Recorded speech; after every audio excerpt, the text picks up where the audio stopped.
Bismillahirrahmanirrahim. Alhamdulillah va salatu vassalamu ala sayyidina Rasulillah. Amma ba'd. Assalomu alaykum va rahmatullohi va barakatuh. Haqiqatda tijorat ishi, savdo sotiq bu insonlar uchun bir ehtiyoj, balki zarurat hisoblanadi. Sababi insoniyat bir-biri bilan yashar ekan, o'zaro oldi-berdi qilish, o'zaro narsalarni almashtirish va shu orqali tirikchilik qilish, shu orqali hayot kechirishlikka majbur desak ham bo'ladi.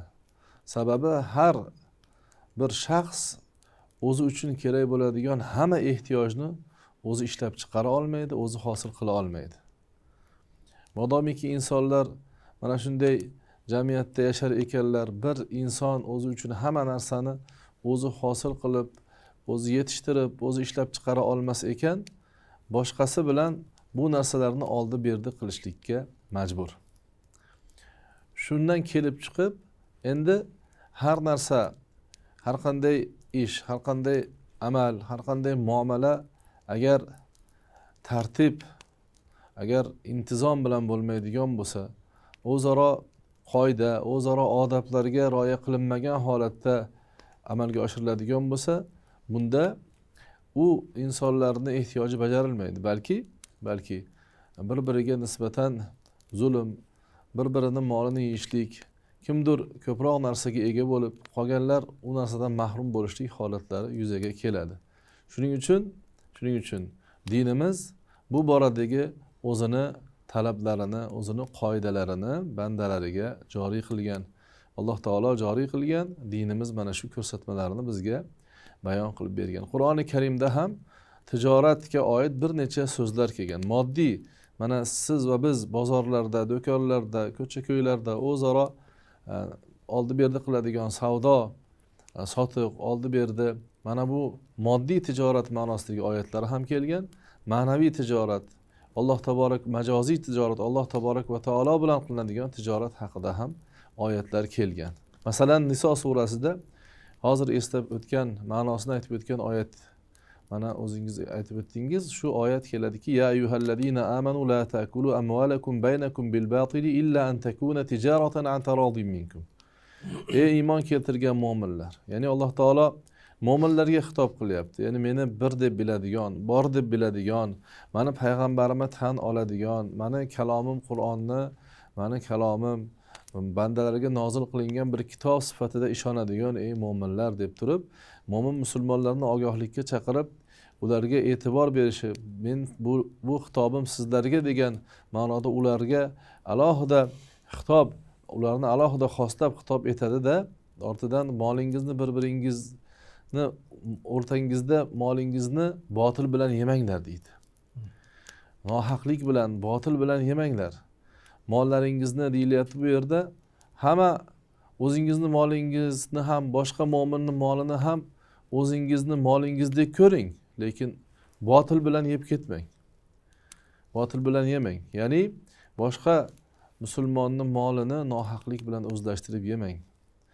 Illo an takuna tijaratan an taradin minkum. Illo o'zlaringizdan o'zaro rozilik ila tijorat bilan bo'ladigan bo'lsa, ana unda sizlar yesanglar bo'ladi, sizlarga halol bo'ladi, uni iste'mol qilishlik, undan foydalanishlik, undan manfaat hosil qilishlik ana shunda joiz bo'ladi, shunda sizlarga halol bo'ladi deydi. Ya'ni tijorat bilan bo'ladigan ishlar va tijoratdagi asosiy narsa o'zaro o'sha tijorat qiluvchilarning ikki tarafning roziligi eng muhim omil hisoblanadi. Ya'ni insonlar pul topib, mol topib, uni o'zlarini qilib, uni halol holatga keltirishlari uchun albatta orada tijorat bo'lishi kerak. Ya'ni orada savdo sotuq bo'lishi kerak va o'zaro rozilik bo'lishi kerak. Hamda bu yerda aytilyaptiki, Alloh taolo mu'minlar, ey mu'minlar shunday qilinglar deganda, mu'minlar uchun Alloh taolaning o'ziga yarasha talablari bor. O'sha talablarga ko'ra, o'sha talablarga muvofiq bo'ladigan bo'lsa, inshaalloh mu'min musulmonlarning mollari o'zlariga halol bo'ladi, uni iste'mol qilishlari joiz bo'ladi. Ularga u topgan pullari, mollari shu orqali iste'mol qilayotgan ozuqa bo'ladimi, ustiga kiyim kiyadimi, yoki markab qilib, ulov qilib minadimi, uy soladimi, mana bu narsa unga halol bo'lgani uchun Alloh taolodan ajr keladi, dunyoda baraka, oxiratda inshaalloh u savob martabalarga sabab bo'ladi.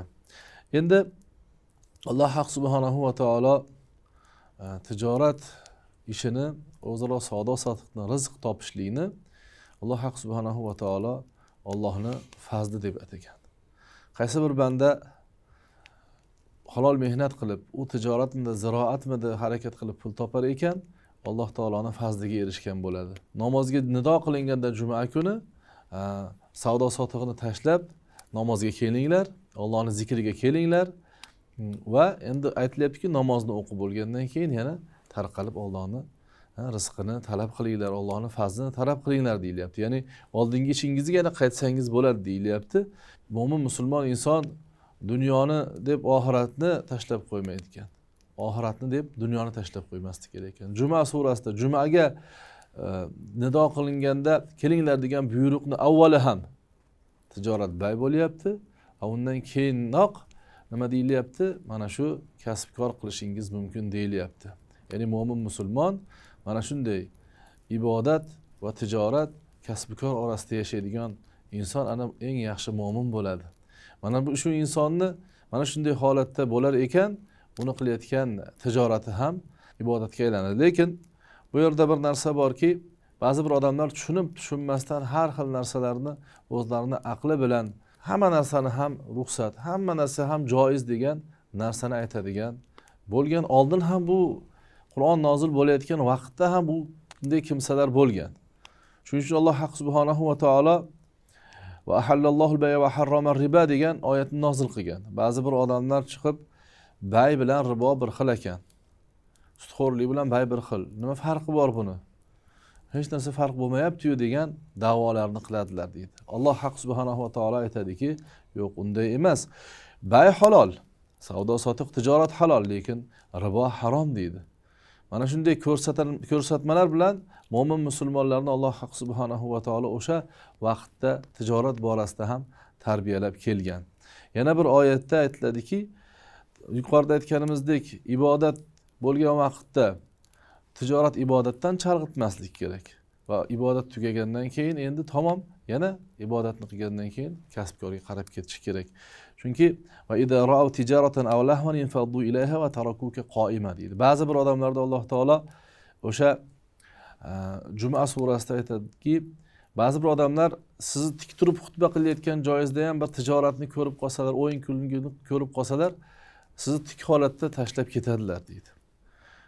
Allohning nazdidagi narsa yaxshiroqdir deydi. Lahu va tijoratin, o'yin kulgi va tijoratdan Allohning huzuridagi ajr va savob yaxshiroqdir deydi. Alloh subhanahu va taolo o'sha vaqt sahoba-i kiromlarni ham yangi dinga kirgan vaqtlari, yangi islom tarbiyasini topayotgan vaqtlari edi. Alloh subhanahu va taolo mana shu oyatlar orqali ularning mana shunday sodir bo'lgan ishlarini bayon qilib, bunday kishilarni Alloh taolo Qur'oni Karimda juda ham maqtovga sazovor sifatlar bilan sifatlagan. Bir oyatda rijalul la tulhihim tijaratun va la bay'un an zikrillah deydi. Alloh taborak va taoloning masjidlarini, Alloh taborak va taoloning uylarida zikr qiladigan kimsalar shunday kishilar bo'ladilarki, ular shunday kishilarki, ular bayon qiladilar, savdo sotiq ham qiladilar, tijorat ham qiladilar.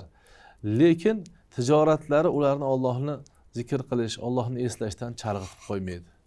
G'ofil qilib qo'ymaydi, ajratib qo'ymaydi va namoz o'qishdan ajratib qo'ymaydi, zakot berishlikdan chalg'itib qo'ymaydi. Ular qiyomat kunidan xavfda yashaydilar deb turib ularni yuksak maqom sohibi ekanliklarini bayon qilgan. Demak, bu oyat karimalarni o'rganib shunday xulosa qilishimiz mumkinki, mo'min musulmon insonlar savdo sotiq tijorat ishlarida paydan bo'lib ishlashlari bu juda ham yaxshi ish ekan. Chunki ulamolarimizni bir gaplari bor. Ikkita narsa to'g'risida ulamolarning ichida ixtilof bor. Kasblarning eng yaxshisi nima deilgan savolga ko'pchilik ulamolar tijorat desa, ko'pchilik ziroat dehqonchilik deganlar.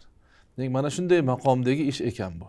Faqat bunda aytganimizdek o'zining qonun qoidalari, o'zining odoblari bor ekan. Faqat bu tijoratga, pul topishga, savdo sotiqqa berilib turib Allohni esdan chiqarish, Alloh taoloning buyruqlarini esdan chiqarishlik bu narsa lekin yaxshi emas. Bu insonni Allohdan uzoq qiladigan ish. Lekin shu ishlarni bajarsa, tijoratida, savdo sotig'ida, bozorida, har ishida, tadbirkorligida bardavom bo'lsa-yu, Allohni esdan chiqarmasa, Allohni zikrida bo'ladigan bo'lsa, boshqa ibodatlarni vaqtida bajaradigan bo'lsa, u insonlar Alloh taborak va taolo nazdidagi eng yaxshi insonlar, eng yaxshi kasbkor, eng yaxshi afzal ishni qilayotgan insonlar hisoblanar ekan.